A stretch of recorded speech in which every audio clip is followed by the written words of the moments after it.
Cuy, kemarin kan gue sempat bikin kuesioner di Instagram yang kayak gini.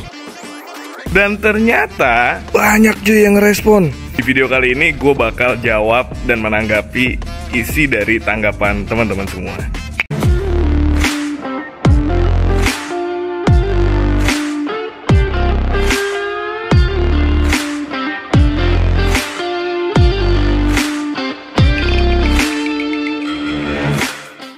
Nah, oke, sekarang gue udah berdua sama Mas Ari nih ya kan. Jadi gue bakal menjawab atau menanggapi komentar-komentar kalian gak sendiri cuy, bareng sama Mas Ari. Mas Ari ini adalah master of selingkuh.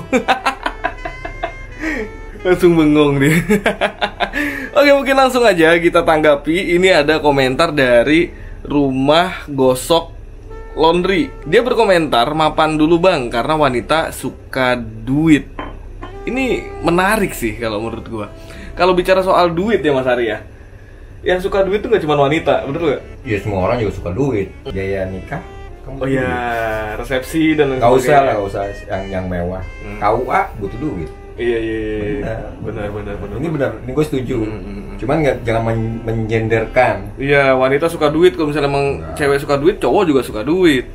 Ya kan, gak cuma cewek. Kita langsung masuk ke komentar kedua cuy. Komentar kedua ini datang dari Mutiara Sartika. Komentarnya itu adalah, mapan dulu bang, untuk meminimalisir problematika kedepannya dari pihak kedua. Maksudnya? Dari kedua pihak. Oh, kayak dua pihak. Problematika dari kedua pihak. Itu masuk akal sih. Karena saat ada duit, masalah itu lebih mudah untuk terselesaikan. Kata siapa? Kata gua. Kalau masalah hati? Bisa dibilang sama gua nggak? Gua nggak setuju yang ini. Nggak setuju. Tapi gue setuju juga sih, karena setiap masalah itu bisa lebih mudah kalau kita punya uang. Benar. Masalah hati bisa dibeli sama duit nggak? Nggak bisa. Ya udah. Kalau bicara soal hati emang agak sedikit ribet. Nah, iya kan? Komentar yang ketiga, kita masuk ke komentar ketiga cuy. Ini datang dari Titin Rashid. Komentarnya bunyinya begini cuy. Nikah terus berjuang sama-sama biar lebih menghargai nikmat yang didapat. Cakep. Itu keren sih. Cakep. Keren. Tapi nggak semua orang bisa seperti itu Mas Ari. Iya. Sekarang kalau lo nikah, lo nikah nih, cowok sama cewek, dari manapun asalnya ketemu, pasti kan ada PDKT. Pasti tahu dong sifat masing-masing. Ada tahap pengenalan ya. Iya. Dan dia tahu, lo kenapa bisa nikah, karena lo kan tahu lo apa sekarang, lo sebagai apa sekarang, lo penghasilan berapa. Nggak mungkin nggak udah ngukur ya. Yes. Nggak mungkin nikah tiba-tiba nikah gitu kan. Oke. Kecuali ya ada faktor X, dijodohkan atau apa itu atau kan hamil duluan. Beda cerita. Tapi kalau ini gue setuju. Iya sih, emang bener, memang harusnya seperti itu ya, biar apa sih, berasa gitu kan berjuang bareng-barengnya. Cuman kadang ada orang yang memang kita temanin dari nol, setelah dia udah jadi nggak tahu diri, ada yang seperti itu. Cewek-cewek menganggap seperti itu banyak. Ya, banyak. Karena mungkin pemahamannya gini ya teman-teman ya. Laki-laki diuji saat dia punya segalanya. Betul. Wanita diuji saat si laki-lakinya tidak memiliki apa-apa. Punya apa-apa. Ya balik lagi, hidup itu semuanya ujian sih cuy. Dan ini ada satu komentar yang menurut gue menarik banget buat kita bahas. Ini datang dari M Rama RMD. Komentarnya itu, nikah atau mapan dulu, satu rules dari gue, don't treat your marriage like a business contract. Ini keren. Ini jawaban yang dia tidak menjawab nikah dulu atau mapan dulu, tapi dia mencoba untuk menjabarkan dari arti nikah dulu atau mapan dulu nih. Dia di sini justru malah ngasih gue statement, lu jangan memperlakukan pernikahan itu layaknya sebuah kontrak bisnis. Ya, setuju. Setuju. Karena kalau lo bicara kontrak bisnis, berarti ada yang ada namanya, untung dan ada bukan rugi. Bukan ada rugi. Dua-duanya harus untung. Berarti perhitungan. Iya. Iya dong, lo ada kerja sama gue. Kita ada kontrak bisnis. Iya, kita harus sama-sama untung. Lo harus ada untung. Lo mau ada kontrak rugi?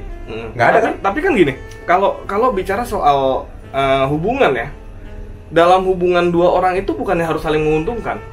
Benar, tapi bukan berarti dalam materi kan. Bukan hal materi kan, saling menguntungkan, tapi menguntungkan dalam mengisi kekosongannya masing-masing. Nah, itu maksudnya. Materi pun termasuk, misal lo lagi punya duit, cewek lo lagi punya duit. Ya ketika pergi ya sewajarnya cewek lo bayarin lo. Oh, nge-split bill. Bukan nggak split bill mah itu adat luar lah. Gua rasa di Indonesia nggak pantas, nggak cocok lah. Gitu. Karena di kita kan rasa ya nggak usah bicara pasangan. Kita lah berdua. Ya, ganti-gantian. Lo lagi ada duit, gue yang bayarin. Gua nggak ada duit, lo yang bayarin. Ganti-gantian. Simple things. Sama-sama kayak gitu. Pasangan apalagi harusnya jangan ada, oh kenapa cewek harus bayarin? Nah kalau mau cowok nggak ada duit, kecuali cowoknya mau kondo. Nanti mau kondo? Modal konsisten dan modal konsisten dan doa sih. Aduh pleset ya. Karena mungkin ya yang gue tangkap dari bisnis kontrak ini lebih mengarah ke arah finansial, ke arah uang. Karena bisnis itu berhubungan dengan uang, bukan berhubungan dengan gaya hidup atau hati ya. Lebih ke masalah keuangan finansial ya. Iya, lebih ke finansial. Nah, komentar yang kelima ini datangnya dari Sartika Putri nih. Dia komentar begini bunyinya cuy. Kalau udah mapan, nggak nikah-nikah, gimana? Mungkin ini lebih ke bertanya ya, bukan menjawab dari apa pertanyaan gue. Karena kan gue nanya mau nikah dulu, baru mapan bareng-bareng, atau mapan dulu baru nikah. Tapi di sini dia bilang kalau udah mapan nggak nikah-nikah gimana? Itu sebab akibat. Tadi ketika lo punya duit, lo akan dengan mudahnya memilih. Iya. Itu akhirnya jadi kan ngegampangin. Yes. Jadi gampang menakar orang. Dia selevel nggak sama gua. Itu maksudnya. Jadi itu yang beratnya. Jadi kalau teman-teman berprinsip yang kayak siapa nih tadi? Sartika. Iya, tadi hati-hati gitu. Jadi kejebak ya? Kejebak sendiri. Akhirnya dia sibuk ngejar duit. Ada benernya ya gitu. Tapi secara nanti jodoh itu juga. Nah sama lagi kadang-kadang ini kan cewek ya. Ada cowok yang minder ketika ngelihat cewek lebih high. Iya. Bener. Dia mungkin sibuk naikin value-nya mau deketin. Anjing gua punya apaan? Iya, udah minder duluan sih. Kalah mental duluan. Itu yang bahaya. Ya intinya sih kita harus seimbang ya, ngejar duit iya, ngejar bahagia batin dan hatinya juga mesti seimbang. Jadi jangan jomplang. Kalau kayak gitu kan lu udah mapan tapi lu gak nikah-nikah, kasihan juga ujung-ujungnya nanti yang udah lu tabung, yang udah lu kumpulin hartanya ini buat siapa? Kan lu gak nikah, lu gak punya anak. Ya kan, gak ada yang nerusin, ujung-ujungnya ya jadi terbengkalai gitu aja. Nanti rumah dan aset-asetnya terbengkalai, dieksplor lagi nanti. Nggak paling gampang kalau lu ada nanti itunya tuh edit captionnya di Jepang. Kenapa? Ya Jepang kejadian banyak ya? Krisis pernikahan, krisis banyak yang tidak nikah karena saking sibuk ngejar karir. Iya. Itu udah kejadian di Jepang, masa kejadian di Indonesia? Iya benar. Kalau kejadian di Indonesia juga ngeri lah bos. Ngeri sih. Apalagi orang berpikir gue nggak perlu nikah lah, toh gue pengen ini itu bisa beli. Ada orang yang berpikir begitu. Bener. Apalagi cowok-cowok ya yang mungkin udah punya duit, udah punya ini itu, bisa dapetin segalanya. Itu banyak cowok-cowok yang akhirnya berpikir gue nggak perlu nikah deh, gue pengen begini begitu tinggal sewa, gue tinggal begini begitu tinggal ke tempat begitu gitu loh. Tapi ya menurut gue itu satu hal yang salah sih kalau menurut gue. Nggak tahu deh kalau menurut kalian gimana. Nah ini pernyataan yang ke-6 cuy, datangnya dari temen gue lagi nih, Charlie Lesi, yang sempet gagal merit juga cuy. Dia komen begini, 2 hal tersebut bisa terjadi bagaimana kehendak Tuhan yang bekerja. Berarti keduanya, antara nikah dulu baru sukses atau sukses dulu baru nikah, itu keduanya bisa terjadi. Bagaimana kehendak Tuhan, yang penting kita tetap menjalani sesuai dengan rules-nya. Mungkin maksudnya dia begitu ya. Let it flow berarti. Let it flow. Maksudnya jalanin aja. Yes, jalaninnya dulu. Masalah kalau memang udah waktunya nikah ya nikah. Kalau sudah waktunya mapan terus terus langsung lanjut nikah, ya alhamdulillah bonusnya kan. Ya, tapi kita nggak pernah tahu. Ada faktor ketiga yang mungkin di sini nggak gua sebutkan. Kita bisa jadi berjodoh dengan kekasih kita terlebih dahulu, atau kita berjodoh dengan kematian kita terlebih dahulu. Nah, itu yang ngeri. Iya kan? Kita udah sibuk ngejar harta nih. Lagi asik-asik nyari duit tiba-tiba meninggal kan, nggak ada yang tahu. Iya kan? Iyalah. Mana belum nikah lagi. Belum keturunan. Iya kan. Tapi balik lagi, nikah ataupun enggak itu jangan dijadikan perlombaan. Ya kalau lu udah siap secara mental ya alangkah baiknya memang menikah. Paling penting.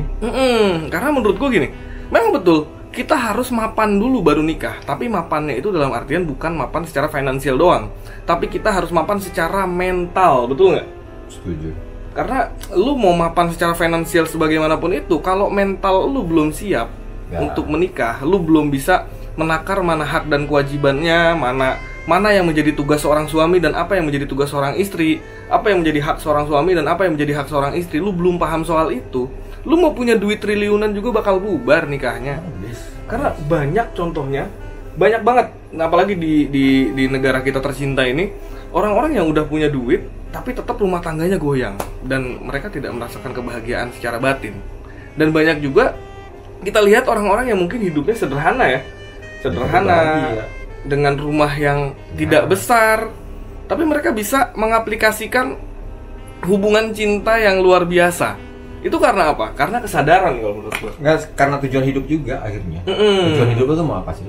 Iya. Tujuan hidup lo tuh lo mau punya keturunan yang menerusin generasi lo, atau lo ya sudah, gitu kan? Ada kan yang begitu kan? Ada. Prinsipnya yang ya udahlah gue mati aja udah. Gitu. Oh, pasrah, lebih ke pasrah. Ada yang begitu. Cuman sekarang tujuan prinsip lo aja deh. Sekarang nyari duit buat siapa udah? Nah gitu lagi, baik lagi kalau bicara materi tadi ya. Duit yang lu cari mau buat apa dan buat siapa? Gimana? Coba kalian komen di bawah. Dan kalau teman-teman suka dengan konten yang jenisnya seperti ini, nanti gue bakal bikin kuesioner lainnya di Instagram. Jadi follow Instagram gue. Nanti bakal gue bikin segmen Bang Satria menjawab. Yoi nggak? Keren nggak? Yoi kan? Oke, sampai di sini aja.